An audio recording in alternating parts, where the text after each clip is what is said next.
నమస్తే తిరిగి వార్తలకు స్వాగతం. ప్రభుత్వం అందిస్తున్న దీపం 2 పథకాన్ని అర్హులైన లబ్ధిదారులు సద్వినియోగం చేసుకోవాలని జిల్లా joint collector T Rahul Kumar Reddy అన్నారు.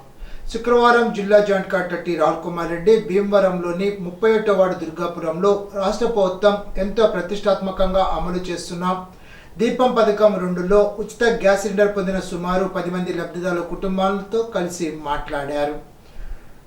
ప్రభుత్వం ఉచితంగా గ్యాస్ ఇవ్వడం వల్ల తమ కష్టాలు తీరినట్లుగా ప్రజలు తెలిపారు. లెజిస్లేటివ్ కౌన్సిల్ బడ్జెట్ సమావేశాల చివరి రోజు ప్రభుత్వ హాస్టల్లో సౌకర్యాలు తప్పనిసరిగా మెరుగుపరచాలని శాసన మండలి సభ్యుడు వంక రవినాథ్ ప్రశ్నోత్తరాల సమయంలో ప్రభుత్వాన్ని అడిగారు. గత ప్రభుత్వం 2023 సంవత్సరంలో మెస్ ఛార్జెస్, మెయింటెనెన్స్ ఛార్జెస్ పెంచిందని, ఈ సంవత్సరం కందిపప్పు, మినపప్పు, వంట నూనె ధరలు సగటున 35% పెరిగాయని అన్నారు. ప్రస్తుత ప్రభుత్వం కూడా మార్కెట్ ధరను దృష్టిలో పెట్టుకొని మెస్ ఛార్జెస్ వెంటనే పెంచాలని సాంఘిక సంక్షేమ మంత్రిని కోరారు. పోస్ట్ మెట్రిక్ హాస్టల్లో ఒక్క అవుట్సోర్సింగ్ స్టాఫ్ నియమించే అవకాశం లేకపోవడం వల్ల లోపాయకారకంగా విద్యార్థుల మెస్ ఛార్జెస్ నుండి ప్రైవేటుగా వంట మనిషిని, స్వీపర్స్ని పెట్టుకోవడం వల్ల మరింత కష్టతరం అవుతుందని అన్నారు. హాస్టల్ను మెయింటైన్ చేయడం వల్ల బలహీన, షెడ్యూల్ కులాలకు చెందిన యువతకు సరైన పోషక విలువలతో కూడిన ఆహారం పెట్టడం ప్రభుత్వ బాధ్యత అని అన్నారు. ఎప్పటి నుండి మార్పు చేస్తారని సభలో మంత్రి నిలదీశారు.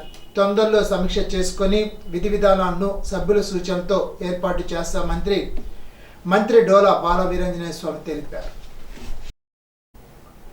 కేంద్ర మంత్రి భూపతిరాజు శ్రీనివాస్ వర్మ తండ్రి భూపతిరాజు సూర్యనారాయణరాజు గురువారం హైదరాబాద్ ఏఐజీ ఆసుపత్రిలో చికిత్స పొందుతూ మృతి చెందారు. హైదరాబాద్ నుండి ఆయన పార్థివ దేహాన్ని శుక్రవారం తెల్లవారుజామున భీమవరంలోని ఆయన స్వగృహానికి తీసుకువచ్చారు. సూర్యనారాయణరాజు సాంఘిక సంక్షేమ శాఖలో జిల్లాధికారిగా సేవలు అందించారు. ఆయనకు భార్య, 3 కుమార్తెలు, 1 కుమారుడు కాగా కుమారుడు శ్రీనివాస్ వర్మ కేంద్ర మంత్రిగా సేవలు అందిస్తున్నారు. సెల్లార్లో సందర్శనార్థం ఉంచిన ఆయన పార్థివ దేహాన్ని పలువురు సందర్శించి నివాళులర్పించారు.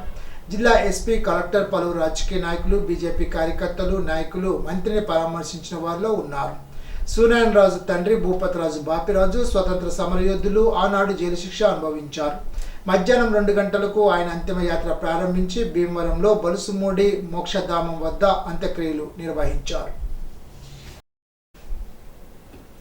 సిద్ధాంతం ప్రాథమిక ఆరోగ్య కేంద్ర పరిధిలోని సిద్ధాంతం 2 గ్రామ సచివాలయ ఏరియాలో ఫ్రైడే డ్రైడే కార్యక్రమాన్ని క్షేత్రస్థాయిలో Tanuku sub unit officer G Venkateswara Rao పరిశీలించి మాట్లాడుతూ, పలు గృహాల ఆవరణలో పరిశీలించినప్పుడు దోమల ఉత్పత్తి స్థావరాలకు అనుగుణంగా నిరుపయోగ సామాగ్రి కనిపిస్తోందని, వీటిని ఎప్పటికప్పుడు తొలగించుకోవాలని, లేని పక్షంలో వీటిలో వారం రోజుల పైబడి స్తబ్దతగా నీటి నిల్వలు ఉంటే అవి దోమల పుట్టుకకు నిలయాలుగా మారతాయని అన్నారు. కార్యక్రమంలో PSC health extension officer A Shiva Brungeswararao, public health nurse Lakshmi, ఎంఎల్హెచ్పిలు, గ్రామ ఆరోగ్య కార్యదర్శులు, హెల్త్ అసిస్టెంట్లు, ఆశా కార్యకర్తలు పాల్గొన్నారు. వీరవాసర మండలం రాయకుదురు జిల్లా పరిషత్ ఉన్నత పాఠశాలలో ఇన్ఛార్జి ప్రధానోపాధ్యాయులు వీరవల్లి నాగేశ్వర అధ్యక్షతన హైస్కూల్ విద్యార్థులకు ఉచిత జ్ఞాన శిక్షణ కార్యక్రమాన్ని నిర్వహించారు. కార్యక్రమంలో జిల్లా కోఆర్డినేటర్ కేవిడి ప్రసాద్ పాల్గొని అందరితో సామూహిక జ్ఞానం చేయించారు. కార్యక్రమంలో వ్యాయామ ఉపాధ్యాయులు Srinivasaraju, Raviprasad, Tulasi Pradeep, CH Kiran Kumar, P Chandrarao, Jayaraju, Chandrasekhar, yoga instructor Hanok తదితరులు పాల్గొన్నారు. ఇప్పుడు తూర్పుగోదావరి జిల్లా వార్తలు. కానూరు అగ్రహారంలో మంత్రి కందుల దుర్గేష్ శంకుస్థాపన చేసిన సిమెంట్ రోడ్డు పనులను వైఎస్ఆర్సీపీ కార్యకర్త అడ్డగించి సుమారు గంట సేపు పని నిలుపుదల చేశాడు. రోడ్డు పోసే బంటవారు వెళ్ళిపోతామని, ఇలాగైతే పనులు చేయలేమని కూటమి నాయకులు చెప్పడంతో అక్కడకు చేరుకొని సర్ది చెప్పే ప్రయత్నం చేయగా ఎంత చెప్పినా వినకుండా కూటమి నాయకులపై, ప్రభుత్వంపై దుర్భాషలాడడంతో విషయం తెలుసుకున్న పెరవలి ఎస్ఐ వైఎస్ఆర్సీపీ కార్యకర్తను అదుపులోకి తీసుకొని పోలీస్ స్టేషన్కు తరలించారు. రేషన్ బియ్యం బలవర్ధకమైన ఆహారమని, కెన్నెల వంటి పోషకాలు ఉంటాయని, భోజనంతో పిండి వంటలు కూడా వండుకొని తినడం వల్ల అందులోని పోషకాలు సమృద్ధిగా అందుతాయని రేషన్ బియ్యం లబ్ధిదారులకు అవగాహన కల్పించడం జరిగిందని Rajamahendravaram divisional assistant grain purchasing officer Rangaprasad అన్నారు. జిల్లా పౌర సరఫరాల అధికారి ప్రసాద్ ఆదేశాల మేరకు శుక్రవారం అన్నపూర్ణమ్మపేటలో రేషన్ బియ్యం లబ్ధిదారులకు బియ్యం వినియోగం పట్ల కలిగే ఆరోగ్యవంతమైన ప్రయోజనాలను రేషన్ బియ్యం లబ్ధిదారులకు మండల సప్లై అధికారి ఎం నాగలక్ష్మితో కలిసి అవగాహన కల్పించారు. ఇప్పుడు ఏలూరు జిల్లా వార్తలు. ఏలూరు శాంతినగర్లో ఎంపీ పుట్ట మహేష్ కుమార్ క్యాంప్ కార్యాలయంలో శుక్రవారం చేపట్టిన తెలుగుదేశం పార్టీ శాశ్వత సభ్యత్వ నమోదు కార్యక్రమానికి అనూహ్య స్పందన లభించింది. ఎంపీ పుట్ట మహేష్ కుమార్ పిలుపుతో ఏలూరు పార్లమెంట్ పరిధిలోని నాయకులు శాశ్వత సభ్యత్వం తీసుకునేందుకు స్వచ్ఛందంగా ముందుకు వచ్చారు. తొలి రోజు ఒక్కొక్కరు ₹1,00,000 చొప్పున 20 మంది నాయకులు చెల్లించి ఎంపీ సమక్షంలో శాశ్వత సభ్యత్వం తీసుకున్నారు. పార్టీ శాశ్వత సభ్యత్వం తీసుకునేందుకు మరికొందరు నాయకులు సిద్ధంగా ఉన్నారని ఎంపీ తెలిపారు. తన పిలుపులకు స్పందించి తెలుగుదేశం పార్టీ శాశ్వత సభ్యత్వం తీసుకునేందుకు ముందుకు వచ్చిన నాయకులను ఎంపీ అభినందించారు. శాశ్వత సభ్యత్వ నమోదుకు సహకరించిన నాయకులకు ఎంపీ కృతజ్ఞతలు తెలిపారు.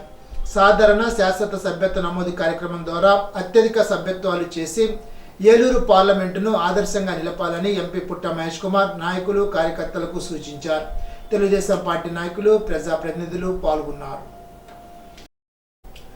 పొగాకు పంటలో నియంత్రణ పాటించి లాభసాటి అయిన పొగాకు పంటకు ప్రత్యామ్నాయ పంటలపై రైతులు దృష్టి సారించాలని జిల్లా కలెక్టర్ కె వెట్రిసెల్వి అన్నారు. శుక్రవారం కలెక్టరేట్ గోదావరి సమావేశ మందిరంలో వ్యవసాయ శాఖ ఆధ్వర్యంలో పొగాకు ప్రత్యామ్నాయ పంటలపై రైతులు వ్యవసాయ శాస్త్రవేత్తలతో చర్చా వేదిక నిర్వహించారు. ఈ సందర్భంగా ప్రకృతి వ్యవసాయ విస్తరణలో మహిళా సంఘాలు ఆచరించవలసిన సప్త సూత్రాలు తెలిపే గోడ పత్రికను కలెక్టర్ కె వెట్రిసెల్వి ఆవిష్కరించారు.